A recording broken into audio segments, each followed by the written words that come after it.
Hello, Cecil County and the world. Spring is in the air. The groundhog proved it. Not Punxsutawney Phil, but the one we talked about last week on Cecil TV. Octorora Ollie, or whatever his name was. Anyway, spring is in the air and it's on the way. Right now we have Valentine's Day coming up. Happy Valentine's Day. And a month replete with history. We have Miss History herself, Paula Newton. Welcome to the show. President of the Cecil County Historical Society for how many years? Oh, 20 plus. 20 plus years. Yes. I imagine you've had quite a few highly contested elections to maintain that position. None. Anyway, we're glad you're there, and we're glad that the fine work the Historical Society does.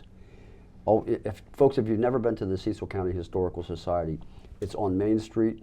It's in that old building. The old library. The old library, right where the Arts Council is. You go inside, you look around, there's all kinds of cool exhibits, and it changes every now and then too, right? Yes. We have a revolving exhibit about every 18 months. There was actually, in the basement, there was a conduit from my grandfather's farm, Sassafras Farm down on the river. I don't know, it's for water pipe or something from back in the day. It's still down there. Yep.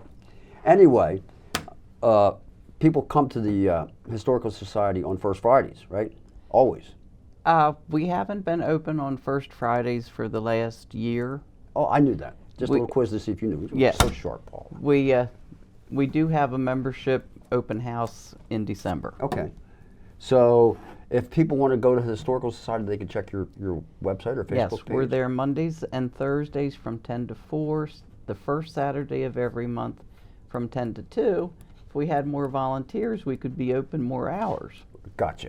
So that's people, if you like history and you like people, well, this is the place to go. How would a volunteer contact you?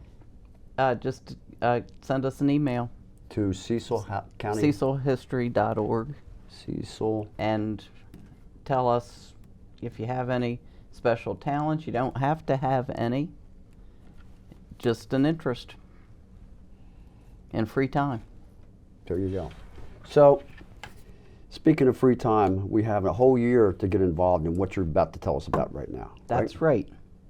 So 2026 is America's 250th anniversary, and the whole country has been charged with having events that bring history out to the public. So each state has formed a commission, and the counties have formed their own commissions. But the Historical Society, we took it upon ourselves to do our own thing. So we have introduced the America 250 Passport Challenge. And what this is, we challenge you to visit 27 sites that are listed on the passport. You have till December 4th to do that.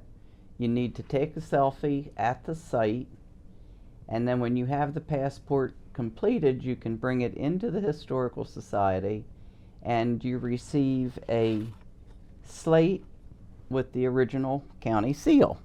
It's a coaster too, right? Yes. This is very nice, and it's real slate.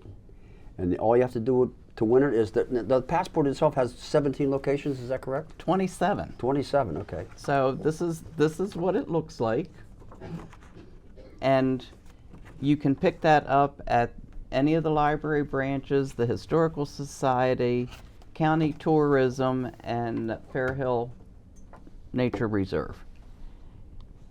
Okay. Or you can, on our website, there's all the details, the rules for the challenge, and you can also download a copy of it if you don't want the fancy colored one.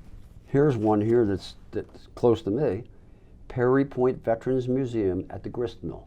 I just walked by there yesterday.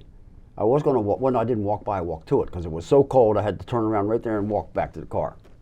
But St. Stephen's Episcopal Church, the C&D Canal Museum, Rock Presbyterian Church up the northern section, and in the central is the Ice House, the Turkey Point Light Station, all kinds of good stuff. So again, Paul, folks that go to any of the libraries, the Historical Society at Fair Hill, or Historical Society or Fair Hill Nature Center, and also the county tourism.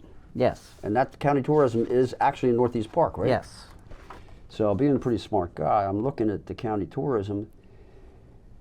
It's right by the Upper Bay Museum, so you can get your passport and go get your first First selfie right selfie. there at the Upper Bay Museum. Yes. And there also is a children's version. They only have to visit 14 sites, and we have a little extra special prize for them, and they'll get a junior historian certificate. Cool. So that's a whole year that people have to do this. Yes. And we divided it up into sections, so we put locations that are close to one another together, so you can make it a whole day trip. Yes, and there's a lot of history in this county. There's a lot of history, and one of the reasons for doing this was to try and direct the public to other nonprofits, other history-related nonprofits, because we all need to help one another. Amen. And as if that wasn't enough, Yeah. the winners of, you can win something with this, right? If you get it all filled out, You get a coaster. you get a coaster. Yes. And when do you pick it? When and how do you pick it up?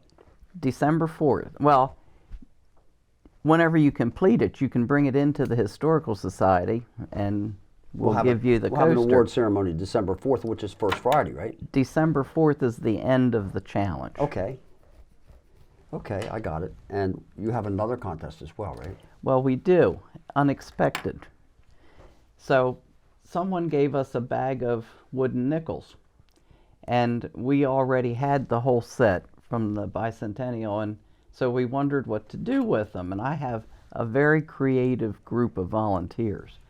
So last Thursday, we said, well, why don't we hide them around the county and have people try and find them? So we decided that we would hide the nickel. We'd take a picture that's going to give you a little bit of a clue as to where it is, but then there will be a riddle that gives you a second clue, and this will get posted every Thursday. We ask that if you find the nickel, that you send us a text or answer on Facebook and tell us you found it. So that's going to continue through up until December. And if you collect 10 nickels, you'll get a free membership to the Historical Society. Whoever brings the most nickels in on December 4th at First Friday will get a t-shirt and a gift card. Wow. And you already hid one, right? We already hid one. Last Thursday, we started at the Historical Society. We had a picture on Facebook with one of the volunteers holding the nickel, and the riddle was, if history's your thing, who you going to give a ring? And somebody found it the first day. Right on the steps. Yes. I would have found it. Here's your nickel back. I didn't find it. Thank you. So that's a great contest, folks, and it doesn't cost, neither of these contests cost a nickel, no pun intended, not even a dime, not even a quarter. Anyway, this contest will help you discover some of the history in our county and perhaps spark an interest for you to get more involved with the Cecil County Yes. Historical Society. Yes. And give Paula a little send out to cecilhistory.org. And the Facebook page is where you post. The nickels. How does one get to this Facebook page? Just search for Historical Society. Historical Society and then Facebook. Mm-hmm. I'll get some smart person to help me do that. Well, Paula, thank you so much for coming on the show. Thank you. I'm looking forward to participating in this because there's a lot of cool places on here. Well, I hope Kinda window down, I hope love we that. get we get huge participation. I think it's a fun thing to do. Yeah. And it's always fun and educational to learn more about your history of this great county, 1674 to 2026. Thanks again. Thank you.